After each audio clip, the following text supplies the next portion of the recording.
ভারতের পশ্চিমবঙ্গের কারাগারে দেশের অন্য যে কোনো রাজ্যের তুলনায় বিদেশি বন্দীর অবস্থান সবচেয়ে বেশি। তার মধ্যে বেশিরভাগই বাংলাদেশি। জাতীয় অপরাধ রেকর্ড ব্যুরো এনসিআরবির প্রকাশিত প্রিজন স্ট্যাটিস্টিক্স অফ ইন্ডিয়া 2023 প্রতিবেদনে এমন তথ্য উঠে এসেছে, যেখানে বলা হয়েছে ভারতের মোট 6,956 জন বিদেশি বন্দীর মধ্যে 2,508 জন অর্থাৎ 36% পশ্চিমবঙ্গের সংশোধনাগারে আটক আছেন। এদের মধ্যে 89% বাংলাদেশি, যাদের অবৈধভাবে ভারতে প্রবেশের অভিযোগে বিভিন্ন সময় আটক করা হয়।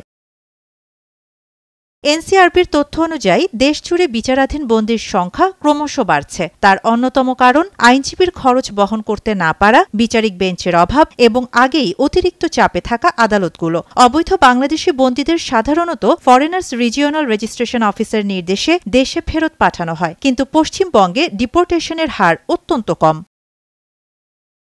ভারতীয় গণমাধ্যম টাইমস অফ ইন্ডিয়ায় বলা হয়, রাজ্যের মোট 25,774 বন্দীর মধ্যে শতকরা 9% বিদেশি বন্দী, আর বাংলাদেশি বন্দীদের মধ্যে 778 জন দণ্ডপ্রাপ্ত এবং 1440 জন বিচারাধীন। দ্বিতীয় স্থানে আছে মিয়ানমার। এ দেশটির বিচারাধীন বন্দীদের বেশিরভাগের বয়স 18 থেকে 30 বছরের মধ্যে। রাজ্যের কারাগারে থাকা 796 জন বিদেশি দণ্ডপ্রাপ্ত বন্দীর মধ্যে 204 জন নারী। শাহানা জাহান, নয়াদিগন্ত।